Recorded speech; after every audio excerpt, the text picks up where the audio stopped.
SSC নিয়োগ দুর্নীতি মামলায় ফের নতুন মোড়। এবার রাজ্যের প্রাক্তন শিক্ষামন্ত্রী পার্থ চট্টোপাধ্যায় এবং তার ঘনিষ্ঠ সহযোগী অর্পিতা মুখোপাধ্যায়কেও জিজ্ঞাসাবাদের জন্য তলব করতে চলেছে এনফোর্সমেন্ট ডিরেক্টর। তদন্তকারী সংস্থা সূত্রে খবর, দোল উৎসবের পরেই দুজনকে আলাদা আলাদাভাবে ডেকে জেরা করা হতে পারে। ইতিমধ্যেই এই নিয়ে প্রশাসনিক মহলে জোর চর্চা শুরু হয়েছে। প্রাথমিক শিক্ষক নিয়োগ দুর্নীতি মামলায় গ্রেফতার হওয়ার পর দীর্ঘদিন জেলবন্দী ছিলেন পার্থ চট্টোপাধ্যায়।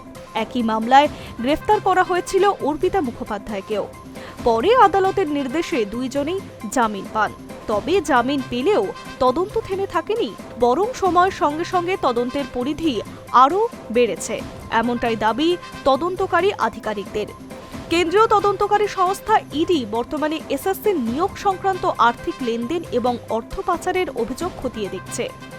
তদন্ত চলাকালীন বিভিন্ন নথির সাক্ষ্য এবং আর্থিক তথ্য বিশ্লেষণ করতে গিয়ে একাধিক জায়গায় পার্থ চট্টোপাধ্যায় ও অর্পিতা মুখোপাধ্যায়ের নাম উঠে এসেছে বলে সূত্রের খবর।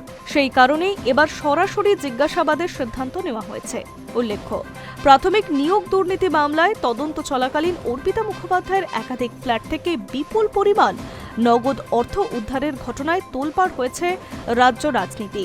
তদন্তকারী সংস্থার দাবি, উদ্ধার হওয়া টাকার অঙ্ক ছিল কয়েক কোটি টাকা। সেই ঘটনার পর থেকেই এই মামলাকে কেন্দ্র করে রাজনৈতিক চাপানুতর তুঙ্গে উঠেছে। বর্তমানে প্রাথমিক নিয়োগ দুর্নীতি মামলার তদন্ত করছে সিবিআই ও ইডি, দুই কেন্দ্রীয় সংস্থা। মামলার চার্জ গঠন ইতিমধ্যেই সম্পন্ন হয়েছে।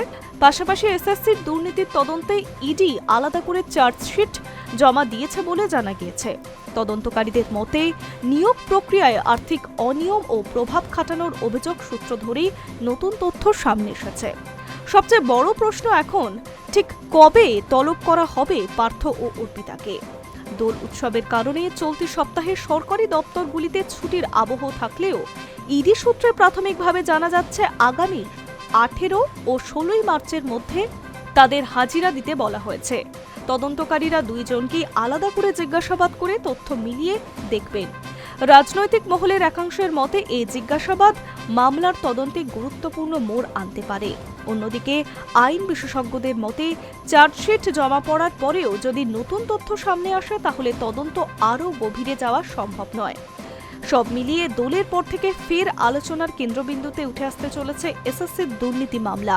ইডির জিজ্ঞাসাবাদে নতুন কোনো তথ্য সামনে আসে কিনা, এখন সেই দিকেই নজর রাজ্য রাজনীতি। Hi News network.